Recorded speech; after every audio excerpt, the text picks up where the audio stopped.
Hello વિદ્યાર્થી મિત્રો, chapter 9 basic પદાવલી અને નિર્દેશો વિશે આપણે શીખીશું. તો આપણે સૌપ્રથમ આ ચેપ્ટરમાં એકપદી, બહુપદી અને દ્વિપદી તથા તેમના સહગુણકો વિશે શીખી ગયા છીએ. તથા આપણે બેઝિક પદાવલીના સરવાળા, બાદબાકી પણ શીખી ગયા છીએ. તો આજે આપણે બેઝિક પદાવલીના ગુણાકાર વિશે શીખીશું. બેઝિક પદાવલીનો ગુણાકાર. સૌપ્રથમ આપણે બેઝિક પદાવલી માટે બિંદુઓની ભાત વિશે જાણીશું. આ કોષ્ટકમાં બિંદુઓની ભાત આપવામાં આવી છે.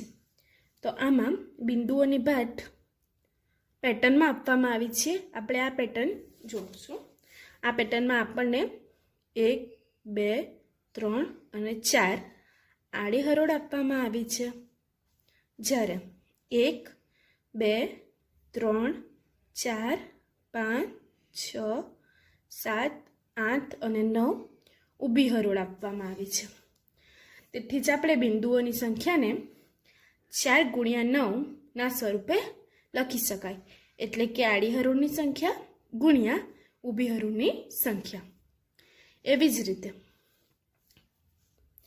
જ રીતે આ બીજી પેટર્નમાં આડી હરોળની સંખ્યા 1, 2, 3, 4 અને 5 આપવામાં આવી છે. તેવી જ રીતે ઊભી હરોળની સંખ્યા 7 આપવામાં આવી છે. 1, 2, 3, 4, 5, 6 અને 7. માટે આપણે બિંદુઓની સંખ્યા 5 ગુણ્યા 7 એટલે કે 5 આડી હરોળોની સંખ્યા ગુણ્યા 7 ઊભી હરોળની સંખ્યા સ્વરૂપે દર્શાવી શકીએ. તેવી જ રીતે આ પેટર્નમાં આડી હરોળની સંખ્યા m આપવામાં આવી છે. આ m દર્શાવવામાં આવ્યું છે એટલે. અને ઊભી હરોળોની સંખ્યા n આપવામાં આવી છે. તેથી આ પેટર્નમાં આપણે કુલ બિંદુઓની સંખ્યા m ગુણ્યા n દર્શાવી શકાય. જો આપણે બીજી પેટર્ન જોઈએ તો આપણે હારની સંખ્યામાં એટલે કે ઉપરના હારની સંખ્યામાં 3નો વધારો કરવાનો છે અને નીચેના હારની સંખ્યામાં 2નો વધારો કરવાનો છે. તેથી આ સંખ્યા m+2 થશે, જ્યારે ઊભી હરોળની સંખ્યા m+3 થશે. માટે આ પેટર્નને આપણે કુલ બિંદુઓની સંખ્યા m+2 ગુણ્યા n+3 સ્વરૂપે દર્શાવી શકીએ છીએ. હવે આપણે નવી પરિસ્થિતિ વિચારીશું. કોઈ પણ લંબચોરસ લઈએ. આ આકૃતિમાં આપણને કોઈ પણ લંબચોરસ આપેલો છે, જેની લંબાઈ L આપવામાં આવી છે અને પહોળાઈ B આપવામાં આવી છે. હવે આપણે જાણીએ છીએ કે લંબચોરસનું ક્ષેત્રફળ શોધવાનું સૂત્ર લંબાઈ ગુણ્યા પહોળાઈ થાય છે, જે અહીંયા દર્શાવવામાં આવ્યું છે, લંબાઈ ગુણ્યા પહોળાઈ. હવે આપણે આ લંબચોરસને B માંથી 3 એકમ જેટલો ઘટાડો કરવાનો છે. એટલે કે જેની પહોળાઈ B-3 થશે અને લંબાઈમાં 5 એકમનો વધારો કરવાનો છે, જેથી તેની લંબાઈ L+5 થશે. બરાબર? એટલે કે 5 એકમ વધ્યા એટલે કે L+5 થશે. હવે આ બીજું જે લંબચોરસ બન્યું, જેની લંબાઈ છે L+5 અને પહોળાઈ છે B-3. માટે આ બીજું લંબચોરસ બન્યું, તેનું ક્ષેત્રફળ શોધવાનું સૂત્ર લંબાઈ ગુણ્યા પહોળાઈ એટલે કે L+5 ગુણ્યા B-3 થશે.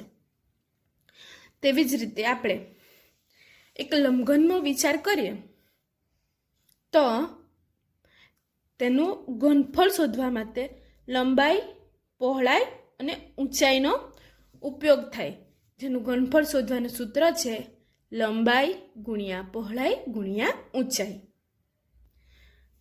આ લંબઘનનું ઘનફળ શોધવાનું છે. ધારો કે આ લંબઘનની લંબાઈ 5 એકમ છે, પહોળાઈ 3 એકમ છે અને ઊંચાઈ 4 એકમ છે. તો આ લંબઘન માટે લંબઘનનું ઘનફળ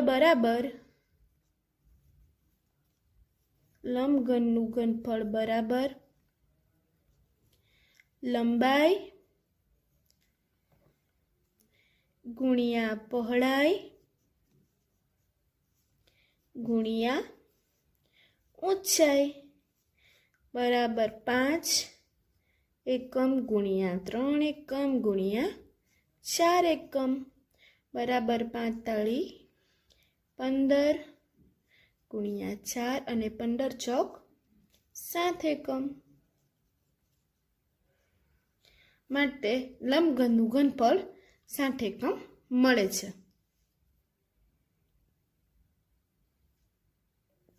હવે આપણે એક પદીનો એક પદી સાથે ગુણાકાર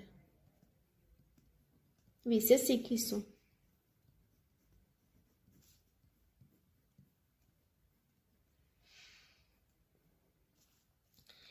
સૌપ્રથમ તેમાં કોઈ એક પદી સૌપ્રથમ આપણે બે એક પદીઓના ગુણાકાર વિશે શીખીશું. બે એક પદીઓના ગુણાકાર.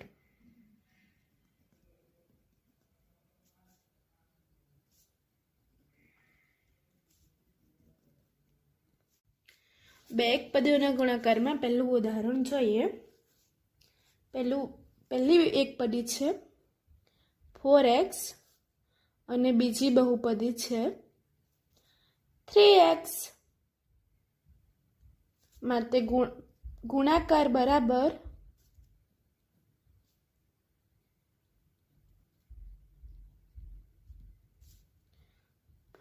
x ગુણ્યા 3x બરાબર સૌપ્રથમ આપણે ગુણાકાર કરતી વખતે સહગુણકો એટલે કે એક પદીઓના સહગુણકો 4x માં 4 સહગુણક છે અને 3x માં 3 સહગુણક છે. એટલે સહગુણકોને આપણે પહેલા લખશું 4, તેનો ગુણાકાર કરવાનો છે માટે 4 ગુણ્યા 3 ગુણ્યા બાકી રહ્યા એ ચલ છે. ચલને આપણે સાથે લખીશું. ચલ x ગુણ્યા x બરાબર 4 ગુણ્યા 3 કેટલા થાય 12. 12 ગુણ્યા x કેટલા થશે x નો વર્ગ. તે 12 ગુણ્યા x નો વર્ગ આપણે કેવી રીતે લખી શકાય 12x નો વર્ગ. થયો બહુપદીઓનો બે એક પદીઓનો ગુણાકાર. કેટલો મળ્યો આપણને 12x નો વર્ગ. એવી જ રીતે આપણે એક બીજું ઉદાહરણ લઈશું. બીજું ઉદાહરણ છે 5x અને 2y. માટે બે એક પદીઓનો ગુણાકાર બરાબર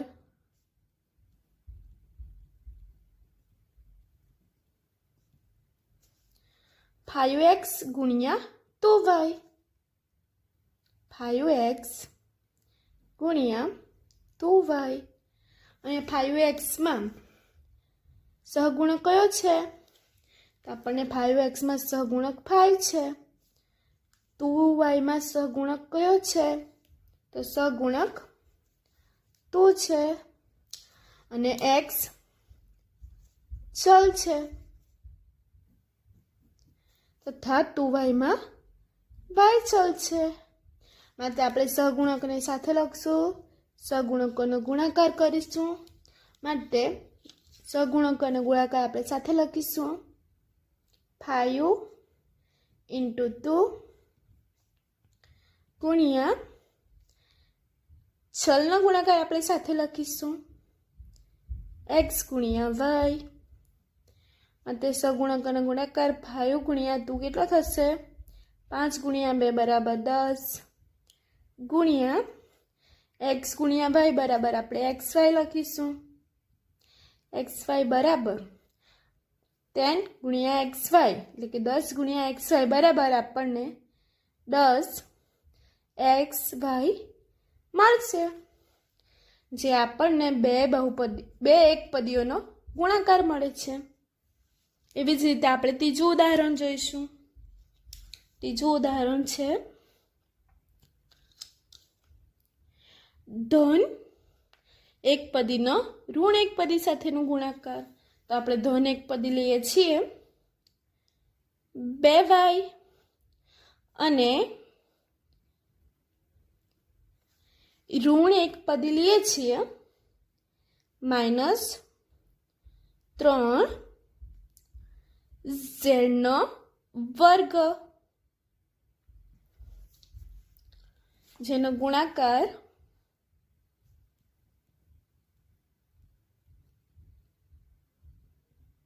બરાબર 2y ગુણ્યા -3z નો વર્ગ। આમાં 2y માં સહગુણક 2 છે અને -3z નો વર્ગમાં સહગુણક -3 છે એટલે આપણે સહગુણકોનો ગુણાકાર પહેલા કરીશું 2 ગુણ્યા -3 ગુણ્યા બાકી રહ્યા ચલનો ગુણાકાર। તો ચલનો ગુણાકાર y અને -z નો વર્ગ થશે એટલે y ગુણ્યા z નો વર્ગ 2 ગુણ્યા -3 કેટલા થશે -6 ગુણ્યા y ગુણ્યા z નો વર્ગનો ગુણાકાર yz નો વર્ગ થશે માટે 2y અને -3z નો વર્ગ બરાબર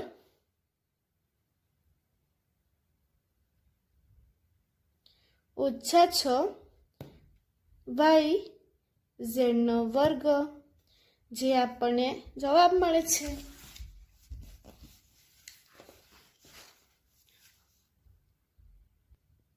હવે આપણે 3 કે તેથી વધુ એકપદીના ગુણાકાર વિશે શીખીશું। તેને બી ઉદાહરણ દ્વારા શીખીશું। તો આપણે પહેલું ઉદાહરણ લઈએ છીએ। પહેલી એકપદી છે 3, પહેલી એકપદી છે 2, બીજી એકપદી છે 3x અને ત્રીજી એકપદી છે 4y। તો 3 એકપદીનો ગુણાકાર બરાબર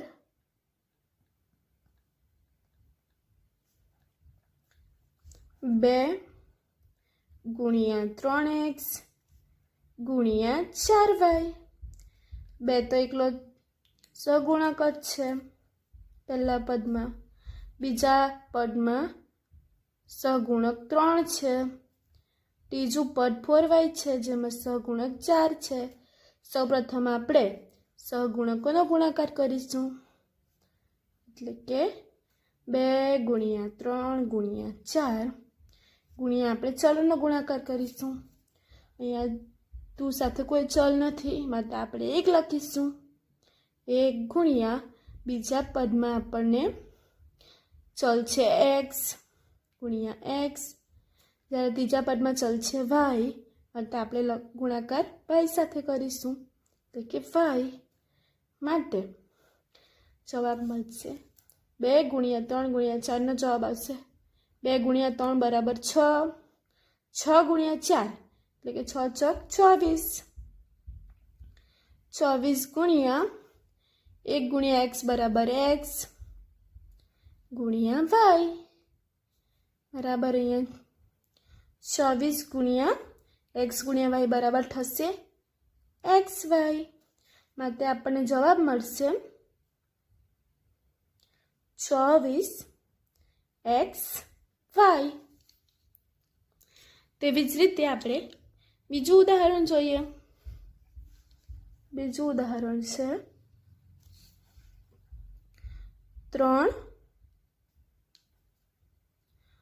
3x 4xy અને 2z. આપણે આ એકપદીઓનો ગુણાકાર કરવાનો છે. આ 4 એકપદીઓનો માટે ગુણાકાર બરાબર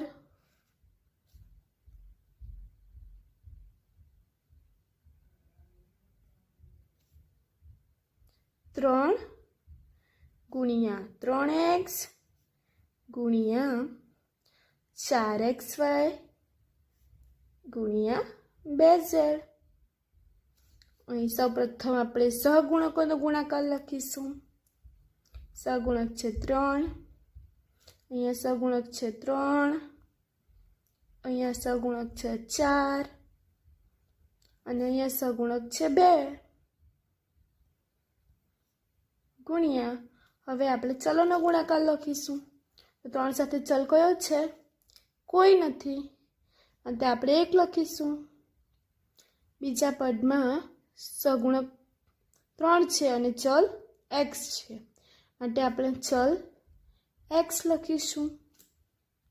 બીજામાં ચલ xy છે, માટે આપણે ગુણ્યા xy લખીશું. અને છેલ્લામાં ચલ z છે, એટલે આપણે ગુણ્યા z લખીશું. હવે આપણે 3 ગુણ્યા 3 બરાબર 9, 9 ગુણ્યા 4 ગુણ્યા 2 બરાબર 8, ગુણ્યા 1 ગુણ્યા x બરાબર x, ગુણ્યા xy ગુણ્યા z લખીશું. આપણે 9 અથામ 72 ગુણ્યા x ગુણ્યા xy બરાબર x નો વર્ગ ગુણ્યા y એટલે x નો વર્ગ y ગુણ્યા z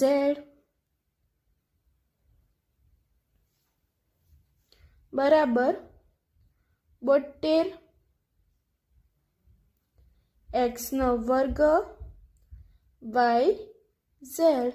આપણને એકપદી 3, 3x 4xy અને 2z નો ગુણાકાર 72x નો વર્ગ yz મળે છે. તેવી જ રીતે આપણે ઉદાહરણ કરીશું ચોપડીના. હવે આપણે ઉદાહરણ 3 નીચે આપેલ કોષ્ટકમાં લંબચોરસ માટે આપેલી લંબાઈ અને પહોળાઈના માપ પરથી લંબચોરસનું ક્ષેત્રફળ શોધવાનું છે. તો આપણે લંબચોરસનું ક્ષેત્રફળ માટેનું સૂત્ર કયું આપેલું છે? આપણે જાણીએ છીએ લંબચોરસનું ક્ષેત્રફળ બરાબર લંબાઈ ગુણ્યા પહોળાઈ. લંબચોરસનું ક્ષેત્રફળ બરાબર લંબાઈ ગુણ્યા પહોળાઈ.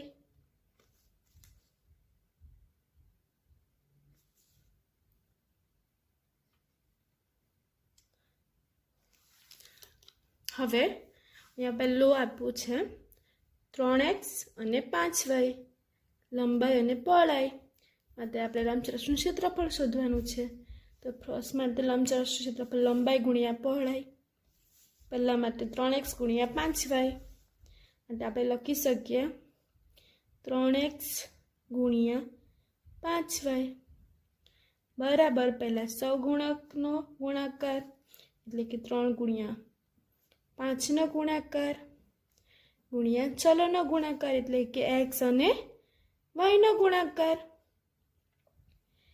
x ગુણ્યા y 3 ગુણ્યા 5 બરાબર 15 અને x અને y નો ગુણાકાર બરાબર xy બરાબર આપણે લખી શકીએ કે 15xy. માટે આપણને પહેલાનો જવાબ મળે છે 3x ગુણ્યા 5y બરાબર 15xy.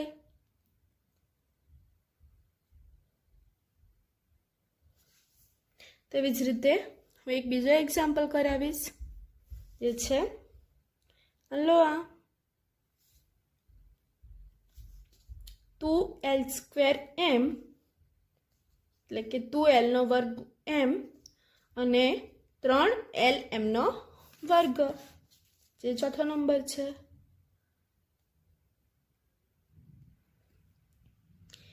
ક્ષેત્રફળ શોધવાનું છે એટલે ગુણાકાર 2l²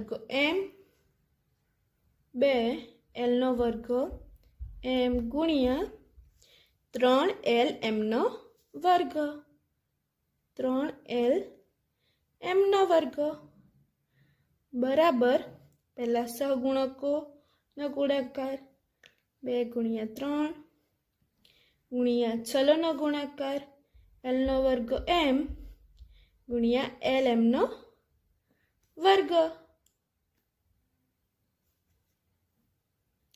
l² m ગુણ્યા lm² બરાબર 2 ગુણ્યા 3 6 ગુણ્યા l² m ગુણ્યા lm². અહીંયા ચલ m l 2 વાર આવે છે માટે l² ગુણ્યા l, l² ગુણ્યા l ગુણ્યા m પણ આપણે 2 વાર આવે છે એટલે કે m ગુણ્યા m² બરાબર 6 lનો ઘન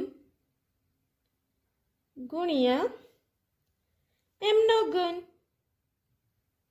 બરાબર આપણને જવાબ મળશે 6 lનો ઘન m ઘન. તો આપણે જવાબ લખી શકીએ 6 lનો ઘન mનો ઘન. તેવી જ રીતે આપણે આ બાકીના ઉદાહરણો ઘરે જાતે કરવાના છીએ. હોમવર્ક છે, સાથે જ બીજું ગૃહકાર્ય છે અહીંયા, જેમાં નીચે આપેલ એક પદનો ગુણાકાર કરવાનો છે, જે આપણે આગળ શીખી જ ગયા છીએ. તો આ ગૃહકાર્ય ઘરે જાતે કરવું.